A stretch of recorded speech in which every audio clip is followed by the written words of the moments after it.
اعوذ باللہ من الشیطان الرجیم بسم اللہ الرحمن الرحیم الحمد للہ رب العالمین والصلاة والسلام علی سید الانبیاء والمرسلین حبیب الہ العالمین ابی القاسم محمد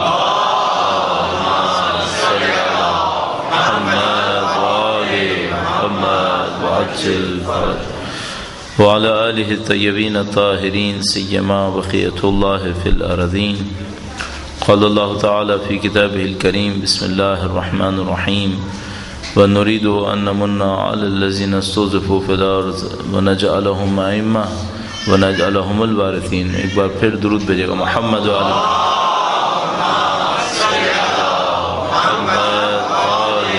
محمد وعجل فرجهم. پروردگار عالم کا انتہائی لطف و کرم ہے کہ آپ نے اور آپ کو ہمیں یہ توفیق نصیب ہوئی، سعادت نصیب ہوئی ہے کہ زندگی کے نہیں معلوم کتنے اور کاموں میں مشغول ہو سکتے تھے میں اور آپ، اور یہ کہ خدا تعالیٰ نے توفیق دی شب جمعہ خدا تعالیٰ کی بارگاہ میں اس کے حضور چند جملات اہل بیت اطہار علیہ السلام کے کلمات سے عرض کرنے کے لیے آپ یہاں پہ تشریف فرمائیں. نہیں معلوم اس میں راز کیا ہوگا کہ خدا تعالیٰ یہ کہہ سکتا تھا کہ لوگ علیحدہ علیحدہ بیٹھ کر بھی دعا کریں، اور اس کو خدا تعالیٰ نے پسند بھی کیا ہے کہ لوگ اپنی نماز تہجد کو علیحدہ علیحدہ پڑھیں، جماعت سے نہیں پڑھی جا سکتی. اس کو خدا تعالیٰ پسند فرماتا ہے کہ لوگ تنہائیوں میں ہوں اور کسی حد تک تاریکی میں ہوں، خدا تعالیٰ کے سامنے راز و نیاز کریں. لیکن اس تنہائی کی عبادت کے باوجود خدا تعالیٰ پسند کرتا ہے کہ لوگ اجتماع میں بھی بیٹھیں اور مل کر اس پروردگار عالم کو پکارنے کی کوشش کریں. حقیقت یہ ہے کہ ہمیں نہیں معلوم کہ اس کا میکینزم کیا ہوگا، اس کے پیچھے راز کیا ہوگا، اس کے پیچھے طریقہ کار کیا ہوگا. ہمارے پاس کچھ اشارات موجود ہیں روایات کے اندر. یعنی مثال کے طور پر ایک روایت کے اندر اشارہ اس طرح سے موجود ہے نماز جماعت کے سلسلے میں، وہ یہ کہ جب نماز جماعت سے ادا کی جاتی ہے تو وہ جماعت سے نماز پوری کی پوری خدا تعالیٰ کی بارگاہ میں پہنچتی ہے، اور اگر کسی ایک فرد کی جماعت نماز بھی اس قابل ہو کہ جو قبول ہو تو خدا تعالیٰ اس کے صدقے میں باقیوں کی نماز کو بھی قبول کر لیتا ہے. اب ہمیں معلوم کہ آیا یہ جو اجتماعی طور پر خدا تعالیٰ نے بٹھایا ہے دعاؤں کے اندر، کیا اس کے اندر بھی راز یہی ہے کہ خدا تعالیٰ چند مومنوں کی دعاؤں کو سنیں؟ اور ہم سب جانتے ہیں کہ ہم لوگ انفرادی طور پر تقریباً ایک جیسے ہی ہیں. یعنی مثال کے طور پر ہم یہ نہیں کہہ سکتے کہ ہم انفرادی طور پر ایک دوسرے کا مقایسہ کریں تو زمین آسمان کا فرق ہوگا، نہیں، شاید ایسا نہیں ہوگا.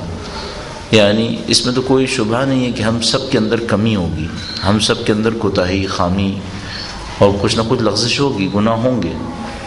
تو انفرادی طور پر بھی وہ گناہ گار ہیں اور اجتماعی طور پر بھی بیٹھیں تو گناہ گار ہی ہیں، اور بہت سارے گناہ گاروں کے جمع ہونے سے شاید گناہ زیادہ ہو جائیں گے اور تو کچھ نہیں ہوگا. لیکن نہیں معلوم خدا تعالیٰ نے اس کے باوجود ان لوگوں کے اجتماع کے اوپر زور دیا ہے کہ لوگ مل کر بیٹھ جائیں. شاید اس کے اندر کچھ اور چیز بھی بنا کرتی ہو جس کے بارے میں ہمیں ابھی اطلاع نہیں ہے، لیکن ایک بات سمجھ میں آتی ہے وہ یہ کہ شاید ہر ایک کی خوبیوں کو خدا تعالیٰ جمع کروانا چاہتا ہے. مثلا یہاں پہ شاید کوئی ہوگا جس کے اندر کوئی خوبی ہوگی کہ وہ ہر شب جمعہ فلاں اچھا کام کرتا ہوگا، کوئی ایسا ہوگا یہاں پہ جس نے اپنے ماں باپ کے ساتھ بہت نیکی کی ہوگی، کوئی ایسا ہوگا جس نے دین کی خاطر کچھ قربانیاں دی ہوئی ہوں گی. شاید خدا تعالیٰ چاہتا ہے کہ میری اور آپ کی چھوٹی چھوٹی نیکیوں کو جمع کر کے ایک انسان کامل کا نمونہ معاشرے کے اندر بنا لے کہ ٹھیک ہے ان سب کے اندر کسی کے اندر ایک خوبی ہے، کسی کے اندر دوسری خوبی ہے، یہ سب لوگ جمع ہو جائیں اور اپنی نیکیوں کے ذریعے سے ان نیکیوں کو خدا تعالیٰ کی بارگاہ میں پیش کریں. بہرحال یہ دعا کے آداب میں سے ایک ادب ہے، اور جتنی اس میں ہم لوگوں کی توفیق بڑھتی چلی جائے گی اس کے اثرات ہمارے سامنے اور کھلتے چلے جائیں گے. ہم بہت آسانی سے کہہ سکتے ہیں کہ شاید پوری زمین کے اوپر، روئے زمین کے اوپر اس وقت دعا کا جو سب سے بڑا اجتماع ہوتا ہے، شاید ہم کہہ سکتے ہیں با مفہوم با معنویت اجتماع شاید مشہد مقدس کے اندر ہوتا ہے. شاید اس سے بڑا کہیں نہیں ہوتا، جس کے اندر مفہوم بھی ہو، جس کے اندر معنویت بھی ہو، خاص کر شب جمعہ کے موقع پر. اور یہ جو شب جمعہ ہے یہ عجیب وقت ہے. خدا تعالیٰ نے دشمنوں کو شب جمعہ کی فضیلت سے محروم کیا ہے. اگر آپ کبھی حجاز تشریف لے جائیں، مکہ مدینہ تشریف لے جائیں، آپ دشمنوں کو شب جمعہ سے بالکل غافل پائیں گے. وہ شب جمعہ کو توجہ بھی نہیں دیتے. لہذا شب جمعہ کی مناسبت سے کوئی خاص مراسم نہیں ہوں گے. یہ گویا اہل بیت اطہار علیہ السلام نے اپنے ماننے والوں کے لیے قرار دی.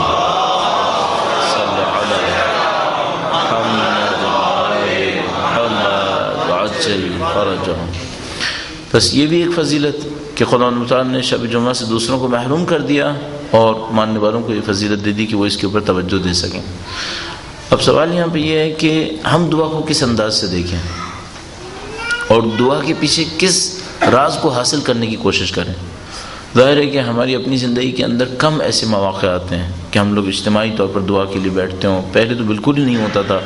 ابھی کچھ عرصے سے کچھ بہتری آنا شروع ہوئی ہے اور مثال کے طور پر اعمال ماہ رمضان کے اندر لوگ مل کے بیٹھ جاتے ہیں. کبھی کبھی دعائے کمیل کے اوپر یا کسی اور دعا کے اوپر مل کے بیٹھنے لگے ہیں تو تھوڑی حالت بہتر ہونا شروع ہوئی ہے.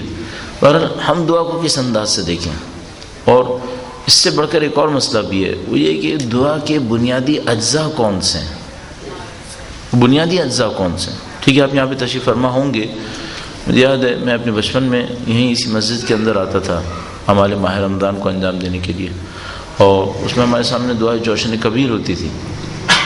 یعنی مجھے سمجھ میں نہیں آتا تھا، اب تو تقریباً واضح ہے، اس وقت بھی سمجھ میں نہیں آتا تھا کہ اس جوشن کبیر کا ہمیں فائدہ کیا ہونا ہے. اس میں یہ ہوتا تھا کہ سب لوگ اپنے اپنے کام میں مشغول ہوتے تھے. 3 افراد 4 افراد مائک کے سامنے بیٹھ جاتے تھے. وہ لوگ باری باری بند پڑھتے تھے.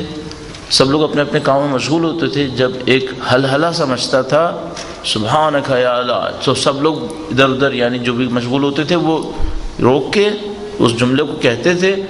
ان میں سے کچھ لوگ پانی کے اوپر پھونک مار لیتے تھے، کچھ لوگ ایک گرہ کے اوپر پھونک مار لیتے تھے، کچھ لوگ یہ بھی نہیں کر رہے ہوتے تھے، اپنے کام میں مشغول ہو جاتے تھے.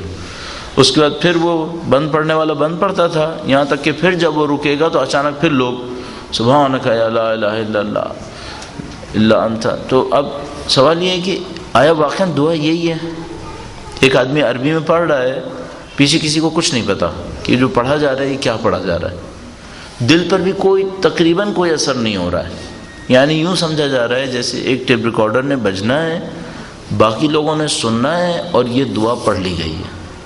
اب یہاں پر میرا اپنے خیال ہے ایک سادہ سا جملہ جو ہمارے سامنے واضح کرتا ہے معاملے کو، وہ یہ کہ بھائی اس طرح سے دعا پڑھنی نہیں ہے بلکہ دعا مانگنی ہے. اصل میں ہم نے دعا مانگنی ہے، ہم نے دعا پڑھنی ہے ہی نہیں اصل.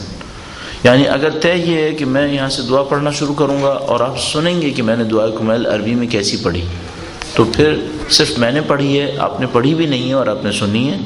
اور اگر آپ صرف پڑھنا چاہتے ہیں تو میں آپ سے عرض کر دوں گا آپ کو دعائے کمیل پڑھنی نہیں ہے بلکہ دعائے کمیل مانگنی ہے. اب سوال یہ کہ آپ نے دعا مانگی ہے. تو بہت دفعہ آپ ایسا سنیں گے، دیکھیں گے کہ 3 گھنٹے اعمال ہونے کے باوجود شاید 2 منٹ وہ وقت ہوگا جب آپ نے کچھ مانگا ہوگا. اس کا مطلب یہ ہے کہ شاید اس 3 گھنٹے میں دینی محفل میں بیٹھنے کا تو ثواب مل جائے لیکن دعا مانگنے کا ثواب نہیں مل پائے گا، چونکہ دعا تو صرف 2 منٹ سے زیادہ نہیں مانگی گئی ہے. ٹھیک ہے، تو پہلی بات تو یہ ہے کہ ہمیں توجہ چاہیے، ہمیں اپنے دل سے ایک توجہ چاہیے دعا کے وقت.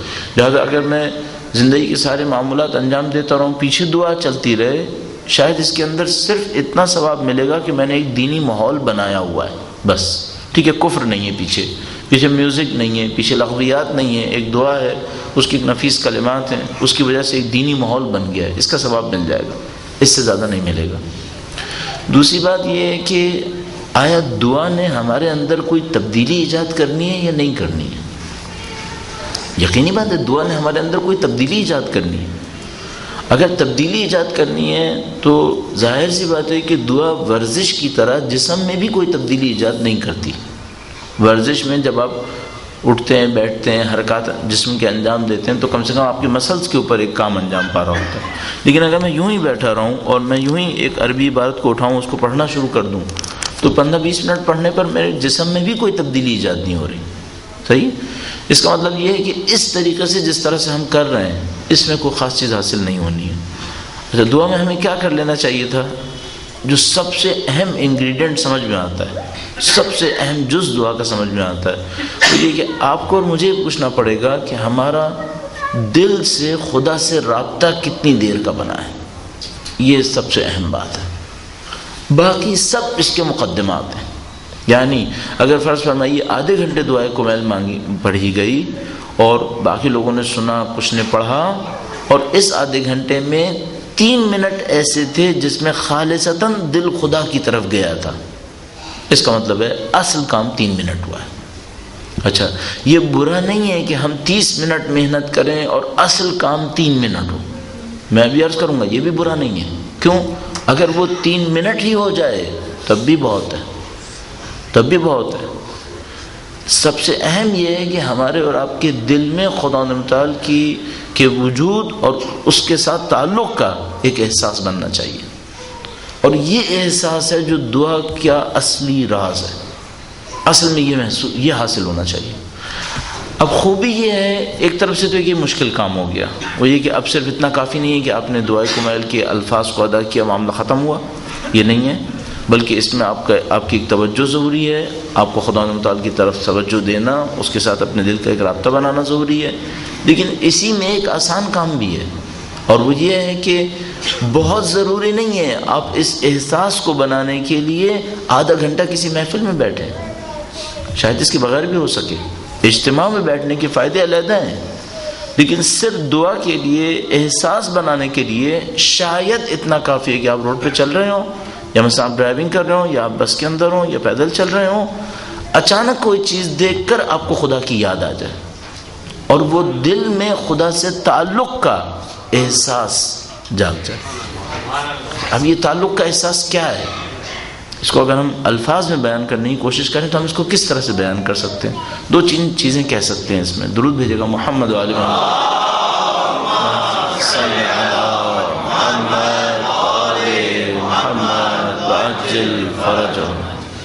ہم متمرکز ہو رہے ہیں اس پہ کہ جب بھی ہم دعا مانگیں یا دعا کی حالت ہمارے اندر ایجاد ہو تو ہمارا خدا کے ساتھ ایک تعلق جڑے، تعلق کا ایک احساس بنے۔ اچھا، اس تعلق کے احساس کے اندر کیا ہوتا ہے؟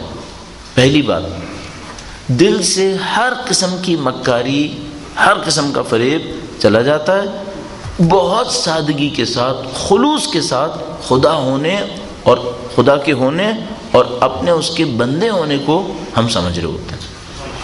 بس اس تعلق کے احساس کے لیے پہلی شرط جو ہمیں چاہیے وہ خلوص اور سادگی ہے۔ ہمیں مکاری نہیں چاہیے، ہمیں فریب نہیں چاہیے، ہمیں کوئی ہوشیاری نہیں چاہیے۔ کاش ایسا ہو دنیا کے سارے انسان سادہ ہو جائیں، چاہے سب بے وقوف ہو جائیں، مکار نہ ہو، فریب دینے والے نہ ہو۔ اور یہ دعا کا اصلی ایک جز ہے کہ دلوں میں ایک سادگی آئے، پوری سادگی کے ساتھ خدا کے بارے میں سوچیں۔ اچھا، اب ہم لوگوں کے ساتھ مشکل یہ ہو گئی ہے کہ مثال کے طور پر جب میں آپ کے ساتھ یہ گفتگو کر رہا ہوں اب بھی ہم میں سادگی نہیں آ پاتی، اب بھی سننے والے، بولنے والے 10 چیزوں کو سوچ رہے ہوتے ہیں اور اس خدا کے لیے سادگی کو احساس نہیں کر رہے ہوتے۔ اب یہ مجھے سمجھ میں نہیں آتا کہ اگر ہم اپنی ان دینی محفلوں کے اندر بھی اس سادگی کو احساس نہیں کر پائیں گے تو پھر کب ہوگا یہ؟ ہمیں کوئی جگہ چاہیے، چاہے اب آپ اس کو سجدہ آخر میں رکھ لیجئے کہ مثال کے طور پر اس وقت یہ احساس جاگے، لیکن بہرحال کوئی احساس چاہیے جس میں ہمارے ذہنوں سے تمام تر ہوشیاریاں ختم ہو جائیں، تمام تر دوسری ترکیبیں ختم ہو جائیں، بالکل سادگی کے ساتھ، خلوص کے ساتھ خدا کے ہونے کو اور یہ کہ میں اس کا بندہ ہوں، اس کو میں اور آپ احساس کر سکیں۔ اچھا، اس کے لیے شاید بہتر ہے کہ کچھ دیر کے لیے اپنی ساری آئیڈینٹیٹیز کو بھلا دیں، اپنی ساری شناخت بھلا دیں، میں کون ہوں، کیا ہوں، کیسا ہوں، دوسروں سے میرا تعلق کیا ہے، میں زندگی میں کیا کرتا ہوں، فی الحال تھوڑی دیر کے لیے ان تمام چیزوں کو بھلا دیا جائے۔ اور اب تصور فرما رہے ہیں کہ خدا تعالیٰ نے میدان عرفہ میں اس احساس کو جگانے کے لیے کتنی محنت کروائی ہے، سفید کپڑے پہنوائے، گھروں سے نکالا ہے، ریگستان میں چھوڑا ہے، ہر قسم کی بندش پابندی لگائی ہے، آئینہ نہیں دیکھ سکتے، فلاں خوشبو نہیں استعمال کر سکتے، فلاں لذت سے محروم کرو، سب سے دور کیا ہے، تاکہ کچھ دیر کے لیے اپنے آپ کو بھلائیں اور میرے جمال پہ توجہ دیں. کچھ دیر کے لیے یہ ہمیں چاہیے اس وقت. اگر آپ کو صحیح دعا مانگنی ہے آپ کو کچھ دیر کے لیے اپنے آپ کو بھلانا پڑے گا. آپ نہیں ہیں، خدا ہے. بس کچھ دیر کے لیے سادگی آ جائے دل کے اندر، مکاریاں ختم ہو جائیں، ہوشیاریاں ختم ہو جائیں، برتری کے احساس ختم ہو جائیں. میں اس سے برتر ہوں، میں اس سے بہتر ہوں، یہ سارے احساسات ختم ہو جائیں، جس کو میں نے ایک جملے میں آپ کی خدمت میں عرض کیا. ہر قسم کی شناخت ختم ہو جائے، ہماری شناخت ختم ہو جائے، خدا کی شناخت باقی رہے. یہ پہلا حصہ ہوگا. بس ہم کہہ رہے تھے کہ ہمیں خدا سے ایک تعلق چاہیے. اس تعلق کے احساس کو ہم نے قیمت دی کہ دعا کے اندر تعلق کا احساس وہ قیمت رکھتا ہے. اور اس احساس کو حاصل کرنے کے لیے ہم نے عرض کیا کہ ہمیں اپنی شناخت کو ختم کرنا ہوگا، سادگی اور خلوص کے ساتھ خدا کے ہونے کو درک کرنا ہوگا. اچھا، جیسے ہی کوئی اس کام کو کرنے میں کامیاب ہو جائے کہ کچھ دیر کے لیے اپنے آپ کو بھلائے، کچھ دیر کے لیے صرف خدا کو دیکھے، تو اچانک اس کے ذہن کے اندر ایک عجیب سا جذبہ، ایک عجیب سا احساس ابھرے گا. اس کو آپ غم تعبیر کر سکتے ہیں، اسے آپ غم تعبیر کر سکتے ہیں. یوں بات سمجھ میں آتی ہے، اگر انسان اپنے ذاتی تجربوں کے اوپر اعتماد کر سکے کہ جب بھی خدا کے ساتھ کوئی تعلق جڑے گا آپ کے دل پہ غم طاری ہوگا. یوں سمجھ میں آتا ہے، یعنی یوں سمجھ میں آتا ہے خدا کے ساتھ جڑنے والا اصلی تعلق بغیر غم کے نہیں ہوگا. لہذا ہمارے پاس اس کے اوپر بہت سارے دلائل ہیں. ہمارے پاس روایت موجود ہے کہ نماز جعفر تیار پڑھو. نماز جعفر تیار کے بعد ایک دعا لکھی مفاتیح الجنان میں. مفاتیح الجنان میں لکھا ہے یہ دعا پڑھو، اور دعا کے بعد لکھا ہے کہ اگر مچھر کے پر کے برابر بھی آنسو نکل آئے تو یہ اس بات کی علامت ہے کہ خدا نے دعا سن لی ہے.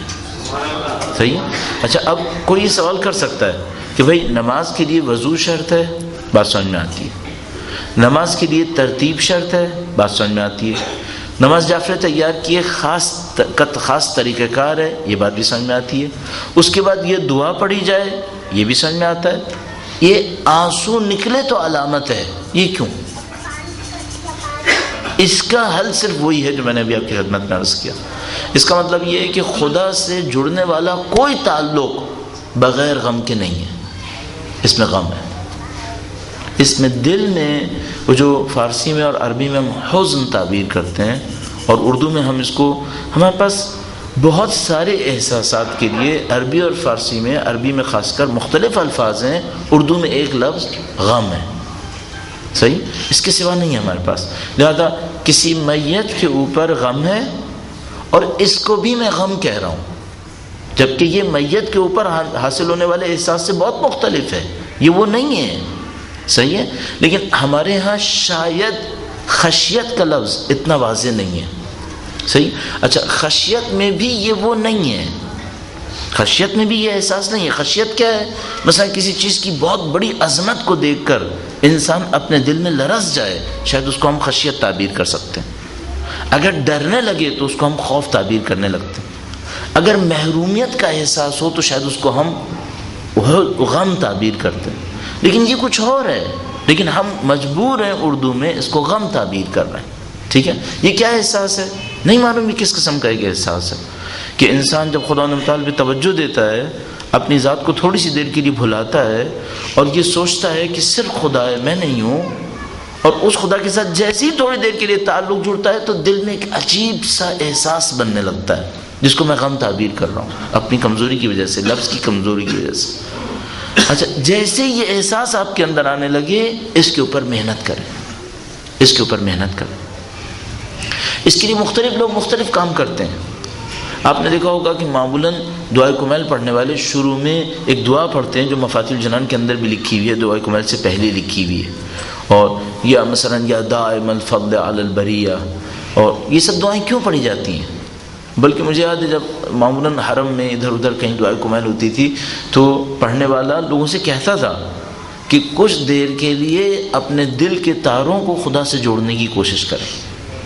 یہاں کچھ ہے، اس کے بغیر دعا نہیں ہے، اس کے بغیر دعا نہیں ہے. اور کاش میں اور آپ دعا سے پہلے اور ہر نماز سے پہلے بہتر ہے اس کے اوپر محنت کر لیں، تھوڑی دیر کے لیے ہمارے دل پہ وہ غم انگیز کیفیت طاری ہو جائے۔ اچھا یہ پتہ نہیں کہاں سے یہ بات ثابت ہو پائے گی، کم سے کم تجربے سے ثابت ہوتی ہے، روایت سے شاید میرے پاس ایسی کوئی روایت نہیں جو ثابت کر سکے، لیکن تجربے سے ثابت ہوئی ہے۔ وہ یہ کہ اگر آپ بیوی کے نام کی تسبیح کو درود بھیجے گا محمد وعلی محمد وآل محمد وعجل فرجهم، بیوی کے نام کی تسبیح کو اس طریقے سے پڑھیں تو اس میں وہ غم کی کیفیت شروع ہو جاتی ہے بہت آسانی سے۔ یعنی مجھے نہیں پتا آیا سب کے ساتھ یہی ہوگا، لیکن یہ مجھے پتا ہے کہ اب تک جتنے لوگوں کو میں نے کہا ہے ان کے ساتھ معمولاً یہی ہوا ہے، ٹھیک ہے۔ اور اس میں طریقہ کار بہت سادہ ہے، وہ یہ کہ آپ جب تسبیح پڑھنے لگیں تو آپ یوں احساس کریں جیسے آپ کے دل میں، جس میں خون کی ایک دھڑکن ہے، دل کی دھڑکن ہے جس سے خون مختلف جگہوں پہ پہنچ رہا ہے، جیسے آپ کا یہ دل اللہ اکبر کہہ رہا ہے۔ اس کو کبھی تجربہ کر کے دیکھیں آپ، جیسے آپ یہ کام کرنا شروع کریں گے کچھ ہی دیر کے بعد، یعنی مثلا 20 دفعہ 15 دفعہ کہنے کے بعد آپ اپنے دل میں ایک تھوڑا سا غم کا احساس پائیں گے۔ اس کے اوپر محنت کریں۔ یہ غم کا احساس اس بات کی علامت ہے کہ کچھ رابطہ جڑنا شروع ہوا ہے، آپ کو اس کے اوپر محنت کرنی پڑے گی۔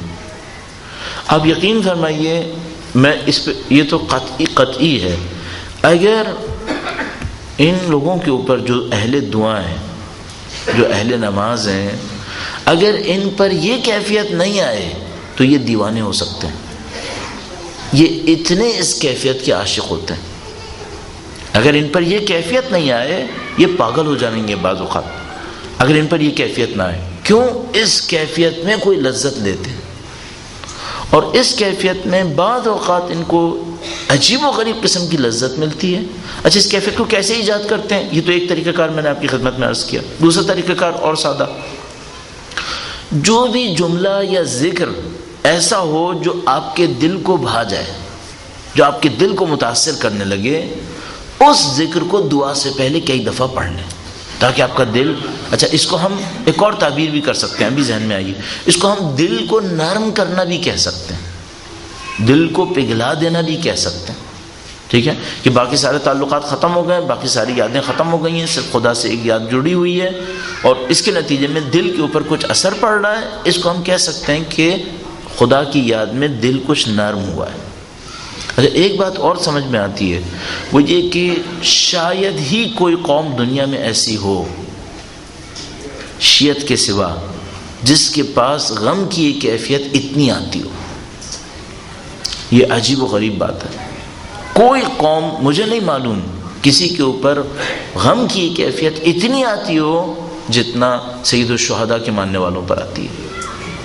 بعض قومیں ایسی ہیں جن کے لیے رونا بہت سخت ہے، اور یوں احساس ہوتا ہے جیسے اس رونے میں خدا سے کوئی رابطہ ہے اور وہ اس رابطے سے محروم ہے۔ آپ کے اور میرے لیے بہت اچھا وقت وہ وقت ہے جب میں اور اب سید الشہداء کے غم میں ہوں، یہ بہت اچھا وقت ہے۔ بہرحال اب دو تین چیزیں ہو گئیں، ایک تو میں نے آپ کی خدمت میں تسبیح کے سلسلے میں عرض کیا، دوسرا یہ کہ کوئی بھی دعا، کوئی بھی جملہ جو آپ کو متاثر کرے، مثال کے طور پر کون سا جملہ ہو سکتا ہے؟ جیسے کہ آپ نے دیکھا ہوگا یہ دعا پڑھنے والے دعائے کمیل کے بعض جملات پہ پہنچ کر اس کو تکرار کرتے ہیں، مثال کے طور پر یا غیاث المستغیثین۔ اب ممکن ہے کسی کے اوپر اس جملے کا اثر بہت زیادہ ہوتا ہو، یا غیاث المستغیثین، تو وہ کیا کرے، تھوڑی دیر دعا پڑھنے سے پہلے اس جملے کو دل کی گہرائیوں سے دہرائے، اس خدا سے اپنے رابطے کو جوڑنے کے لیے۔ مثلا ممکن ہے کسی اور کے اوپر کسی اور چیز کا اثر ہوتا ہو، مثلا حضرت موسیٰ علیہ السلام درخت کے نیچے بیٹھے ہوئے تھے، ہر چیز سے محروم، تو خدا تعالیٰ سے درخواست کرتے ہیں، کہتے ہیں ربی انی بما انزلت الی من خیر فقیر، خدا تو نے جو بھلائی بھیجنی ہے میں اس کے لیے فقیر ہوں، میں اس کے لیے پریشان ہوں۔ یا مثلا شہید اول یا شہید ثانی جب مصیبت میں پڑے تو خدا سے کہا کہ ربی انی مغلوب فانتصر، خدا میں مغلوب ہو گیا ہوں، میرے اوپر دشمنوں نے غلبہ کر لیا ہے، میری نصرت کر دے، نہیں مانو۔ اور مثلا حضرت ذنون فرماتے ہیں کہ خدا تعالیٰ کے سامنے کہ خدا میرے ساتھ یہ مشکل ہے، اور تو میری مشکل کو آسان کر دے. ہر ایک کا اپنا ایک جملہ ہو سکتا ہے. اور مثال کے طور پر ممکن ہے کوئی اس جملے سے بہت لطف لے, ربنا عاملنا بفضلک یا کریم ولا تعاملنا بعدلک یا رحیم. اے خدایا ہم سے اپنے فضل و کرم کا معاملہ کر, ہم سے عدل کا معاملہ نہ کر, ہم یہ نہیں سہ سکتے. اب کیا پتہ کس کے دل کے اوپر کون سا جملہ اثر ڈال دے.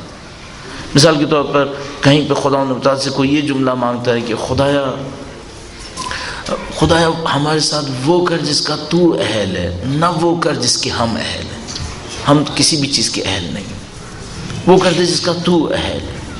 اسی طرح بہت سارے جملے ہو سکتے ہیں, بہت سارے جملے ہو سکتے ہیں. اچھے جملوں کو نکالیے دعا میں سے. دعائے ابو حمزہ شمالی میں ایسے اچھے جملے بہت زیادہ ہیں کہ جو واقعاً اس معنویت کا ایک پیک بتا رہے ہوتے ہیں, جس پہ واقعاً ایک معراج پہ پہنچا ہوا ہوتا ہے, اور اس میں خدا تعالیٰ سے دعا کی جا رہی ہوتی ہے. اسی طریقے سے دعائے افتتاح کے اندر ایسے جملات, بہت اچھے اچھے جملات ہیں. خود دعائے کمیل کے اندر کہ ممکن ہے انسان کو کوئی جملہ اچھا لگے, اس جملے کو دہرانا شروع کر دیں. بس کچھ جملات کو اپنے پاس رکھیں. جب آپ کبھی پریشان ہونے لگیں, آپ میں سے یقیناً کچھ لوگوں کی عادت ہے کہ امن یجیب المضطر اذا دعاہ ویکشف السوء, اس کو دہراتے ہیں. اس سے دل کو تھوڑا سا ٹھنڈک ملتی ہے, سکون ملتا ہے. یا مثال کے طور پر کہ خدا تعالیٰ فرماتا ہے الا بذکر اللہ تطمئن القلوب, اس سے دلوں کو آرام ملتا ہے. اور میں بہت ساری مثالیں اس لیے عرض کی کہ کوئی بھی مثال ہو سکتی ہے. اور علماء اور طلاب معمولاً یہ کوشش کرتے ہیں, یعنی اس فیلڈ کے اندر جو بھی لوگ محنت کر رہے ہوتے ہیں وہ کوشش کر رہے ہوتے ہیں چند جملات کو اپنے پاس رکھیں. کبھی شیطان کا غلبہ ہونے لگتا ہے تو اسی جملے کو پڑھنے لگتے ہیں. کبھی دل چاہتا ہے کہ خدا کے حضور کچھ کہیں تو انہی جملات کو ادا کرنے لگتے ہیں, اور اس طریقے سے اپنے آپ کو تیار کرتے ہیں. تو عزیزان محترم, کل کوشش جو آپ کو کرنی ہے وہ یہ کہ آپ دعا میں اس جذبے تک پہنچیں. اچھا, اب سوال یہ ہے کہ یہ جو دعا ہے یہ زندگی کا کوئی ایکسٹرا عمل ہے؟ جیسے واجب تو نہیں ہے نا, واجبات میں سے تو نہیں کہ انسان دعائے کمیل پڑھے. آیا یہ زندگی کا کوئی ایکسٹرا عمل ہے یا زندگی کا کوئی فطری عمل ہے؟ یعنی مثال کے طور پر اگر کسی کی زندگی میں خدا کے حضور گڑ گڑانا نہیں ہے, کوئی کمی ہے یا اضافے سے محروم ہوا ہے, کیا ہوا ہے؟ میں مطمئن ہو کر آپ کی خدمت میں اس فیلڈ کا طالب علم ہونے کے ناطے عرض کروں گا, اگر آپ کی زندگی میں روزانہ چند منٹ بھی خدا کے سامنے گڑ گڑانا نہیں ہے, آپ محروم ہیں, آپ محروم ہیں. اور میں مطمئن ہو کے عرض کر رہا ہوں کہ اس کو کوئی بھی چیز کمپنسیٹ نہیں کر پائے گی, کوئی بھی چیز اس کو کمپنسیٹ نہیں کر سکتی. یعنی مثال کے طور پر کوئی سمجھے کہ میں 15 منٹ تلاوت قرآن کرتا ہوں, یہ اس کی جگہ پر ہے, نہیں, یہ نہیں ہوگا. ہمیں کوئی وقت چاہیے کہ جس میں ہم خدا کے سامنے جائیں. اور خود قرآن کریم فرماتا ہے کہ اگر تمہاری دعائیں نہ ہوتی, ما یعبأ بکم ربی, قل ما یعبأ بکم ربی لولا دعاؤکم. اے نبی ان سے کہہ دیں کہ تمہارا رب تم پر کوئی توجہ نہ دیتا اگر تمہاری دعائیں نہ ہوتی. توجہ اس وقت دے گا جب تم دعا کرو. اب کوئی انسان پورے دن میں توجہ نہ لے سکے. ایک بہت نفیس دعا ذہن میں آئی, ربنا لا تکلنا الی انفسنا طرفۃ عین ابدا. بیوی کے نام کا ایک حرز ہے, پناہ, حرز کہتے ہیں پناہ کو. اور مفاتیح الجنان میں باقیات الصالحات کے حصے میں معصومین کے نام پر حرز لکھے ہوئے ہیں. بیوی کے نام پر جو حرز ہے اس کے تقریباً آخر میں جا کر یہ جملہ آتا ہے, ربی لا تکلنی الی نفسی طرفۃ عین ابدا. اے میرے پروردگار مجھے پلک جھپکنے کے لیے بھی تنہا نہ چھوڑ, تعلق نہ توڑ. تجھ سے تعلق ٹوٹ گیا, کیا بچا پھر؟ ربی لا تکلنی الی نفسی. ربی لا تکلنی میں اور گہرائی بھی ہے. میں اپنے آپ کو کسی کے حوالے کروں کہ کوئی میرے لیے پناہ بن جائے, اور میرا کوئی, ایک دفعہ ہوتا ہے میں کسی کی پناہ میں ہوں, ایک دفعہ میں کسی کی پناہ میں نہیں ہوں. اس دعا میں یہ کہا ہے, خدایا ایسا نہ کر کہ میں پلک جھپکنے کے لیے بھی تیری پناہ سے باہر آ جاؤں, میں تیری پناہ میں رہنا چاہتا ہوں. ربی لا تکلنی الی نفسی طرفۃ عین ابدا. ایک پلک جھپکنے کے لیے بھی مجھے اپنی پناہ سے محروم نہ فرما, اپنی پناہ میں رکھ. یہ خدا تعالی ہمیں اس کا تعلق چاہیے. لہذا میں آپ کی خدمت میں یہ سمجھ پا رہا ہوں، یہ اگر عرض کروں گا کہ پورے دن میں چند منٹ ضرور ہونے چاہیے آپ کی زندگی میں، چاہے 1 منٹ، چاہے 2 منٹ، چاہے 10 منٹ آپ کی اور میری توفیقات کے اوپر، جس میں آپ اور میرے ساتھ کوئی نہ ہو، صرف خدا ہو، اور میں اپنے خدا سے گفتگو کر سکوں. یہ میرے پاس ہونا چاہیے. کسی بھی زبان میں کروں، اردو میں کروں، عربی میں کروں، کسی بھی زبان میں کروں، وہ بول سکوں جس کو بول کر میرا دل ٹھنڈا ہو جائے خدا کے سامنے، جس میں میں اپنی بندگی کا اظہار کروں کہ خدا میں تیرا بندہ ہوں، اور میں اپنی غلطیوں کو بھی قبول کروں. آپ نے دیکھا ہے کہ نماز شب کے اندر 300 دفعہ یہ جملہ، یہ لفظ کہنے کو کہا گیا ہے، العاف العاف. صحیح ممکن ہے کوئی کہ میں 300 دفعہ نہیں کہہ سکتا، میں کہوں گا 15 دفعہ کہو، 10 دفعہ کہو، لیکن کوئی کام ایسا کر لیں جس سے روزانہ خدا ہو آپ کی اور میری زندگی کے اندر، اور کوئی چیز اس کی جگہ نہیں آ پائے گی. میں مطمئن ہوں کہ آپ کی خدمت میں عرض کر رہا ہوں. اور اگر میں اور آپ یہ کام کر گئے، چند منٹ ہر روز مخلصانہ خدا کی بارگاہ میں کھڑے ہیں اور اس کے سامنے اگر توفیق نصیب ہو جائے تو آنسو بہا لیں، یہ توفیق چاہیے. مطمئن ہو کہ میں پھر آپ کی خدمت میں عرض کروں گا، ہر روز میسر نہیں ہوگا. یعنی میں اگر یہ تصور کروں کہ میں رات کو گناہ کر کر کے سوؤں گا اور اگلے دن مجھے خدا کی بارگاہ میں رونا نصیب ہوگا، نہیں ہوگا، یا نہیں ہوگا. بعض اوقات میں تڑپوں گا اس بات کے اوپر، اور میں اس وقت میں جب سے پاکستان واپس آیا ہوں، شاید کہہ سکتا ہوں کہ دسیوں تو بہت ہی آسانی سے، سینکڑوں بھی کہہ دوں گا، کہہ سکتا ہوں شاید کہ سینکڑوں کیس یہ سنے ہیں میں نے جس میں سامنے والا کہتا ہے کہ ایک وقت تھا جب میں خدا کی بارگاہ میں 2-2 گھنٹے روتا تھا، یہ توفیق میرے ہاتھ سے نکل گیا، میں فجر کی نماز بھی نہیں پڑھ پا رہا، اب مجھے نماز میں مزہ ہی نہیں آتا، مجھے عبادات میں مزہ ہی نہیں آتا. یعنی اگر آپ اس کی تفصیلات کو نکال دیں تو اس تھیم کے اوپر کہ پہلے مزہ آتا تھا اب مزہ بالکل نہیں آتا، یہ پھر سینکڑوں مثالیں مجھے بتائیں پھر یہ کیوں ہوتا ہے ایسا. اگر یہ صرف چند جملے کہنے سے ہوتا تو یہ تو ابھی بھی وہ جملے کہہ رہا ہے، یہ اس کا مطلب ہے اس کے پیچھے کچھ اور راز ہے. ابھی ایک بات سمجھ میں آتی ہے، وہ یہ کہ شاید جس کو خدا پسند نہیں کرتا اسے اپنی محفل سے نکال دیتا ہے، یوں سمجھ میں آتا ہے. یعنی جس کی آواز کو تنہائی میں سننا پسند نہیں کرتا اسے نکال دیتا ہے، کہتا ہے یہ تنہائی کا بندہ نہیں ہے. ٹھیک ہے، پبلک کے سامنے جائے، لوگوں کے سامنے روئے، لوگوں کے سامنے چیخے، میرے سامنے تنہائی میں نہیں کہے گا، میں نہیں سنوں گا، نعوذ باللہ تعالی. اور جن کو پسند کر رہا ہوتا ہے ان کو تنہائی میں رونے کا موقع دیتا ہے، موقع دیتا ہے. آپ کو جب کبھی یہ موقع ملے غنیمت جانیں، خاص کر تنہائی میں. یعنی مثلا شاید میں بچکانہ سے ایک مثال عرض کر رہا ہوں، شاید ایسا ہو کہ آپ سونے کے لیے لیٹنے والے تھے، اچانک آپ کے دل میں خدا کی کوئی یاد آ گئی، یوں ہی تکیے پہ سر رکھے ہوئے روتے رہے. اچھا ہے، جب بھی خدا کی یاد آئے اس بات کو میں کہوں گا دونوں ہاتھ سے پکڑ لیں کہ خدا مجھے توفیق ملی آج. اور یہ اگر ملتا رہے ہر روز تو نعمت، بہت بڑی نعمت ہے. تو اس کے لیے پھر میں دوبارہ عرض کروں گا، شاید سے بارہ وجہ کہ دن میں سے وقت نکالیں چند منٹ. اچھا، اس کے لیے کوئی نہ کوئی مقدمہ آپ کو بنانا پڑے گا. ایک تو میں نے یہ عرض کر دیا کہ ممکن ہے آپ کچھ الفاظ بار بار کہیں، اس سے آپ کا دل ٹھنڈا ہو جائے.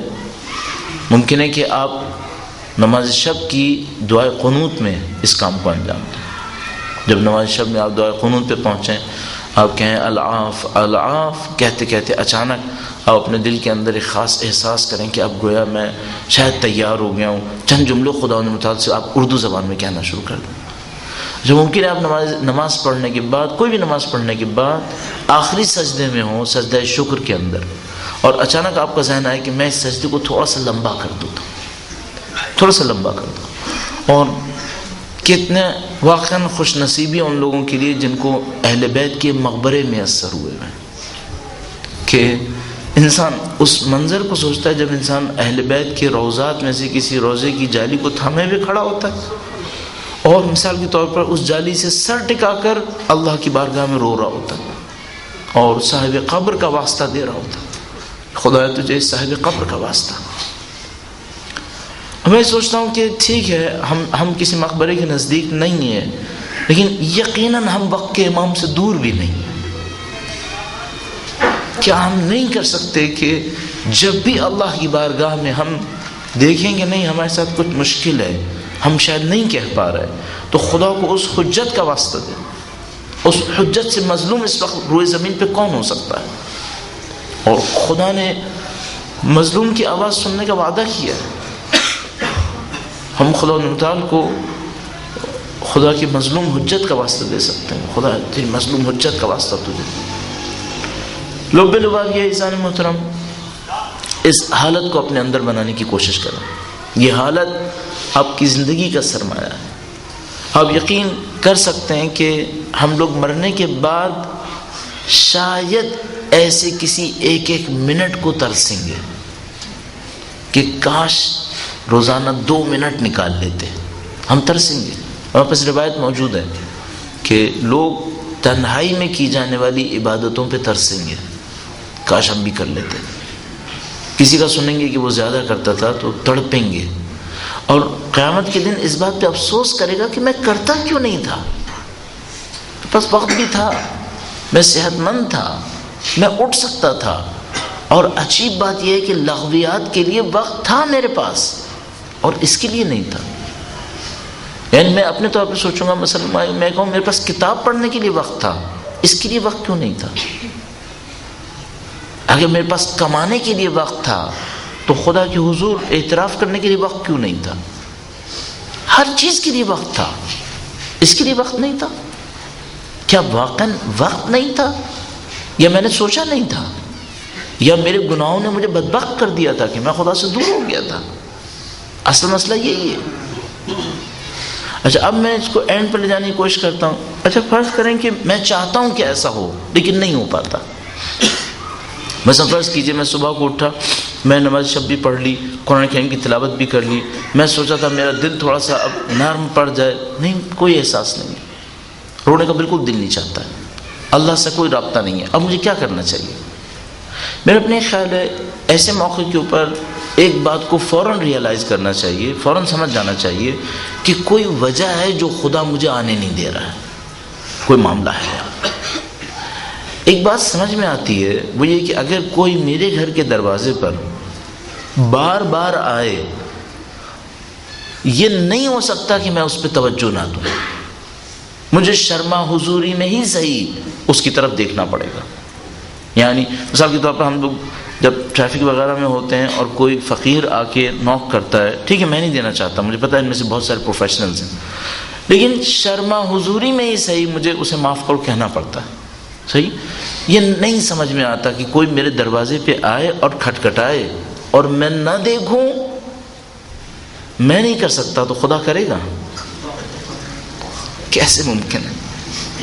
صرف ایک بات ہو سکتی ہے، کسی بات پہ مجھ سے ناراض ہے، بس صرف ایک بات ممکن ہے، میں نے کوئی غلطی کی ہے، اس پہ مجھ سے ناراض ہے، اور اس ناراضگی کی وجہ سے مجھ پر عنایت نہیں کر رہا، اور یہ جو عنایت نہیں کر رہا وہ بھی اس خاطر کر رہا ہے کہ میں اپنے گناہ کی توبہ کر لوں تاکہ میں بہتر ہو جاؤں۔ اس میں بھی اس کی عنایت ہے کہ وہ عنایت نہیں کر رہا ہے تاکہ میں کسی طرح سے سمجھ جاؤں کہ میں نے کوئی غلط کام کیا ہے۔ تو پہلا کام تو ایسے موقع پر یہ کریں، استغفار کریں۔ مجھے یاد ہے ہمارے ایک عالم ہوا کرتے تھے، انتہائی نفیس عالم عراقی تھے، میں نے ان سے پوچھا کہ کبھی انسان نماز شب کے لیے کھڑا ہوتا ہے، بالکل دل نہیں چاہ رہا ہوتا کہ نماز شب پڑھے، کیا کرنا چاہیے ایسے موقع پر؟ کہنے کہ تلاوت قرآن کریم کیا کرو۔ سحر کے موقع پر تلاوت کرنا انبیاء کی سنت ہے، انبیاء اللہ کی کتاب کی تلاوت کرتے تھے۔ اور کبھی احساس کرو کہ مثلا میں دل نہیں چاہ رہا عبادت کرنے کا، تلاوت کثرت سے کیا کرو تاکہ دل نرم پڑ جائے۔ بس ایک بات سمجھ میں آتی ہے، استغفار کر لے، کچھ استغفار کرے تاکہ اس کا گناہ ختم ہو جائے۔ اچھا، استغفار کرنے میں بھی ایک ترکیب سمجھ میں آتی ہے، حتی الامکان کوشش کرے کل کا کوئی گناہ یاد کرے، بھائی یہ کیوں ایسا ہوا کہ بدھ کے دن تو خدا نے توفیق دی، جمعرات کے دن نہیں ہو رہی؟ ایک دن میں خدا تو نہیں بدلے گا، میں بدلا ہوں اس کا مطلب ہے، خدا تھوڑی بدلتا ہے۔ اس کا مطلب ہے اس ایک دن میں مجھ سے کوئی غلطی ہوئی ہے۔ اچھا اگر کوئی اس کے اوپر بار بار پریکٹس کرے تو پھر کبھی ایسا ہوگا کہ مثلا ایک دن اٹھے گا دن میں صبح کو اور دیکھے گا آج زیادہ توفیق ہو رہی ہے، جتنا کوشش نہیں کر رہا تھا اس سے زیادہ خدا سے رابطہ بن رہا ہے۔ اس کا مطلب کیا ہے؟ اس کا مطلب ہے کسی مظلوم نے کوئی دعا دی ہے، اس کا مطلب ہے کسی بندے کی کوئی دعا میرے حق میں خدا نے قبول کر لی۔ عین ممکن ہے میرے ماں باپ ہوں، ان کو میری کوئی بات اچھی لگی، عین ممکن ہے کوئی مظلوم انسان ہو، میں نے اس کا کسی کا ساتھ دے دیا ہو، ممکن ہے میں نے کسی کے ساتھ شاید بس اتنا کیا اس کو مسکرا کے دیکھا ہو اور اس کو اچھا لگا ہو کہ مثلا مجھے کوئی اہمیت دے رہا ہے۔ بہت احتیاط کریں، انسانوں کے ساتھ تعلقات میں بہت احتیاط کریں، یہ بہت خطرناک چیز ہے۔ ابھی جو بات سمجھ میں آتی ہے بس تھوڑا سا استغفار کر لیں، اگر دیکھتے ہیں کہ نہیں دل میں سختی ہے، نرمی نہیں آتی ہے، اور دعا پڑھنے سے پہلے بھی ایسے ہی ہے، اگر دعا پڑھنے سے پہلے دیکھتے ہیں کہ نہیں بات نہیں بنتی ہے، دعا کا دل بھی نہیں چاہتا ہے، استغفار کر، خدا کے سامنے استغفار کر، خدا معاف کر دے۔ پھر یہ بھی کر سکتے ہیں کہ کسی اچھے کام کا اسی وقت ارادہ کر لیں، گویا یہ آپ کی طرف سے صدقہ ہو گیا کہ آپ نے دیکھا کہ خدا خوش نہیں ہے مجھ سے، کوئی مسئلہ ہے، تو آپ کسی اچھے کام کا ارادہ کرتے ہیں کہ خدا تیرے فلاں بندے کے ساتھ میں یہ خوبی کروں گا، مثلا میں پھر کہوں گا اپنے ماں باپ کے ساتھ خدا میں یہ کروں گا، اگر ممکن ہے اسی وقت کر گزرے، ممکن ہے اسی وقت کر لے، اس کے بعد دعا کے لیے بیٹھ جائے، نہیں ہے ممکن ٹھیک ہے کم سے کم ارادہ کر لے کہ ٹھیک ہے خدا میں جانتا ہوں میں گناہ گار ہوں، میرا یہ گناہ ہے اور شاید تو مجھ سے خوش نہیں ہوگا، تو میں اس کے بدلے میں یہ اچھا کام بھی کروں گا۔ اگر مثال کے طور پر خدا نہ کرے نعوذ باللہ کسی کا کوئی حق میرے اوپر ہے، تو میں خدا سے وہیں بیٹھے بیٹھے وعدہ کر لوں کہ خدا میں اس بندے کے حق کو ادا کر دوں گا، میں اس کا حق اپنے سر پہ نہیں رکھوں گا۔ اور اس طرح کی بہت ساری چیزیں ہو سکتی ہیں۔ وقت کے امام کو یاد کرنا انتہائی مؤثر ہے، انتہائی مؤثر ہے، حجت خدا ہے، برکات ان کے وجود سے ہیں۔ اور آخر میں بس آپ کی خدمت میں ایک جملہ اور عرض کروں گا، ایک بات اور عرض کروں گا، وہ یہ ہے کہ انسان اپنی زندگی میں ایک دستور بنا لے، انسان اپنی زندگی میں ایک دستور بنا لے۔ نمبر ایک، اس دستور کے دو حصے کیے جا سکتے ہیں۔ نمبر ایک، کوئی کام ایسا نہ کرے جس سے امام وقت ناراض ہو، پہلا کام۔ زندگی میں دستور بنائے، قانون بنائے، کوئی کام ایسا نہیں کروں گا جس سے امام ناراض ہو۔ اور پھر میں کہوں گا ہم جیسے مجبور لوگوں کے لیے وہ یہ کہ کبھی کبھی کوئی ایسا کام کروں گا جس سے امام کا دل خوش ہو جائے، کاش ہفتے میں ایک دفعہ کوئی صاحب توفیق اور روزانہ ہی کر سکے۔ بس اپنی زندگی کے لیے دستور طے کر لے کہ کوئی کام ایسا نہیں کروں گا جس سے امام ناراض ہو، اور یہ کر سکتا ہے کہ جب بھی کوئی ایسا کام کرنے لگے جس کے بارے میں شک ہو تو اپنے آپ سے پوچھے اس کام سے امام ناراض ہو سکتے ہیں؟ اگر یہ لگے کہ ہاں ناراض ہو سکتے ہیں، بہتر نہ کریں، پھر نہ کریں۔ آخری بات اسی توفیق کے چیپٹر میں عرض کروں گا، دستور میں نے عرض کر دیا آپ کی خدمت میں، اس پہ زیادہ تاکید نہیں کر پائیں گے، وقت ہمارا ختم ہو رہا ہے۔ توفیق کے چیپٹر میں ایک بات اور سمجھ میں آتی ہے، اہل بیت کے سامنے احترام کی ادائیگی سے توفیقات بہت بڑھتی ہیں، بہت بڑھتی ہیں توفیقات، ان کے سامنے ادائے احترام۔ اس کی کیا تشریح کریں؟ ادائے احترام کا مطلب کیا ہے؟ مثال کے طور پر یوں ہی میں کہہ رہا ہوں، آپ نے سید الشہداء کا نام لیا اور اچانک آپ کے ذہن میں آیا کہ میں نے سر نہیں جھکایا تھا، آپ کو سر جھکا لینا چاہیے۔ آپ نے کہا کوئی نہیں دیکھنے والا، مطلقاً کوئی دیکھنے والا نہیں ہے، صرف آپ ہیں اور خدا ہے۔ کہیں آپ نے امام کا نام لکھا دیکھا اور آپ نے کہا کہ دل ہی دل میں ایک درود بھیجتا ہوں امام کے نام، ادائے احترام۔ جو ابھی تک بات سمجھ میں آتی ہے، بالاخص بیوی کی ذات کا احترام، واجبات میں سے، شاید شدید ترین واجبات میں سے، اس کے بغیر کسی کو توفیق نصیب نہیں ہونی ہے۔ یہ شاید توفیقات کے حصول کے لیے بہت آسان طریقہ کار ہے۔ لہٰذا آپ یہ بھی کر سکتے ہیں کہ سید الشہداء کے لیے آپ جتنا بھی غم کریں اس کو بھی بی بی کے نام پر انجام دے دیں کہ آپ کے فرزند کے نام پر ہے۔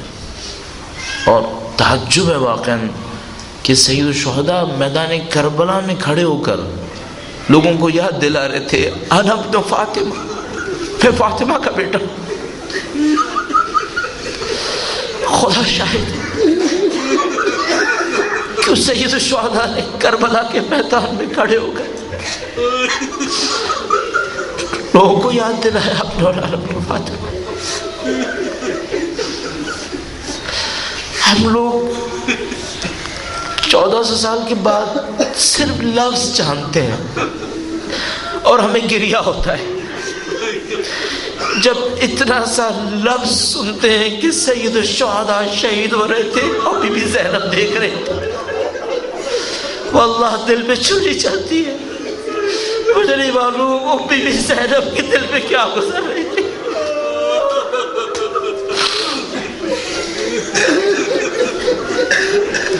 ہم سید الشہداء سے بہت دور ہیں، 1400 سال کا فاصلہ ہے، نہ ہم نے دیکھا ہے نہ ہم نے سنا۔ اور مظلومہ کا بھائی شہید ہو رہا تھا جس کے ساتھ ہمیشہ زندگی گزاری تھی۔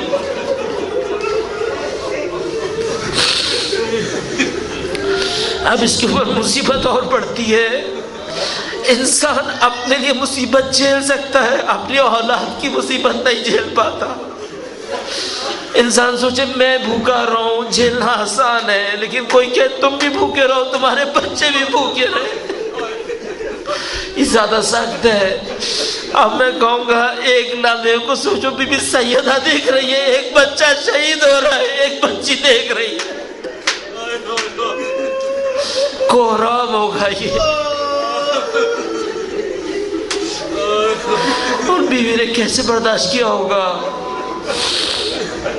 ہمیں نہیں معلوم کہ مصیبت کے لمحات بیوی نے کیسے برداشت کیے ہوں گے۔ اس کے بعد مسلسل مصیبتیں آتی رہیں۔ شاید واقع کربلا میں بی بی کی زبان سے جو جملے غم انگیز جملے نکلے ہیں، اگر انسان ان کو جمع کرے چند جگہوں کے اوپر، ہم تاریخی طور پر ثابت کر سکیں کہ ہاں بی بی نے یہ جملے کہے ہیں۔ سید الشہداء کے کچھ جملات ہیں جن کے بارے میں ہم یقین کر پا سکتے ہیں کہ یہ سید الشہداء نے کہے۔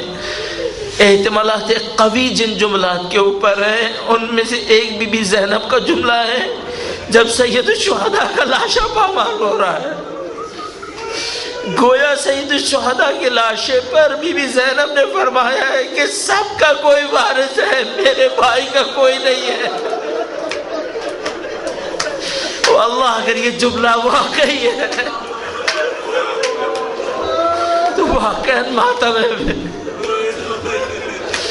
خدا عظیم الشان ہے، خدا عظیم الشان ہے، اس نے پوری دنیا کو دکھایا ہے جس کا کوئی وارث نہیں تھا، اب کروڑوں وارث ہیں۔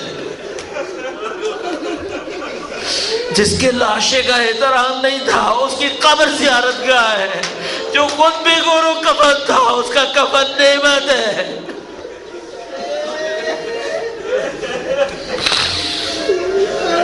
سيعلم الذين ظلموا أيها منقلب ينقلبون۔ پروردگارہ تجھے واسطہ محمد و آل محمد کا اس قلیل کو ہم سے قبول فرما۔ اے پاک پروردگار تجھے واسطہ محمد و آل محمد کا ان کی نورانیت سے دلوں کو منور فرما۔ پاک پروردگارہ دنیا اور آخرت میں اہل بیت کی ہمراہی نصیب فرما۔ اے پاک پروردگار ہمیں سچی دعائیں مانگنے کی طاقت نصیب فرما۔ اے پاک پروردگار جو ہماری دعاؤں میں اچھی دعائیں ان کو اپنی بارگاہ میں قبول فرما۔ اے پاک پروردگار ہمارے زندوں پہ رحم فرما، ہمارے مرحومین کی مغفرت فرما۔ اے پاک پروردگار تو جانتا ہے اہل بیت کے چاہنے والے کس بے دردی سے ظالمانہ ظلم کا نشانہ بن رہے ہیں۔ پاک پروردگار خدا کبھی بحرین کے اندر، کبھی باشنار میں، کبھی کراچی، کبھی دوسرے شہروں کے اندر تجھے واسطہ سید الشہداء کو ان شہادتوں کو اپنی بارگاہ میں قبول فرما۔ ان شہداء کے خون کی تاثیر ہمارے معاشرے میں جاری و ساری فرما۔ اے پاک پروردگار جو لوگ اس ظلم کو انجام دے رہے ہیں اگر اپنے ظلم کو پہچانتے ہیں اور انجام دے رہے ہیں تو جو واسطہ محمد و آل محمد کا قابل اصلاح نہ ہو تو واصل جہنم فرما۔ اے پاک پروردگار مظلوم تیری حجت کا وجود ہے۔ اے پاک پروردگار ہم حسین کے ماننے والے ہیں، وہ فرزند حسین ہیں، تجھے واسطہ محمد و آل محمد کا ان کے دل مبارک کو ہم سے راضی و خوشنود فرما۔ تجھے واسطہ محمد و آل محمد کا ان کے ظہور مبارک میں تعجیل فرما۔ ہمیں ہماری اولادوں کو ان کے جانثاروں میں قرار فرما۔ خدا ہے تجھے تیری اچھائیوں کا صدقہ، تجھے تیری حسنات کا صدقہ ہے پاک پروردگار، وہ تیرے اندر صرف حسنات ہیں۔ خدا ہے تجھے ہماری کمزوریوں کوتاہیوں کا پتہ ہے پاک پروردگار، تجھے اہل بیت کی قربانیوں کا واسطہ اپنی بارگاہ میں ہمارے تمام گناہوں، لغزشوں اور خطاؤں کی مغفرت فرما۔ اس مغفرت کے صدقے میں پاک پروردگار اہل بیت کی قربانیوں کے صدقے میں ہمیں شہادت کا مقام نصیب فرما۔ علم، تقوی اور شہادت کو ہماری اولادوں میں قرار فرما۔ ربنا تقبل منا انك انت السميع العليم برحمتك يا ارحم الراحمين۔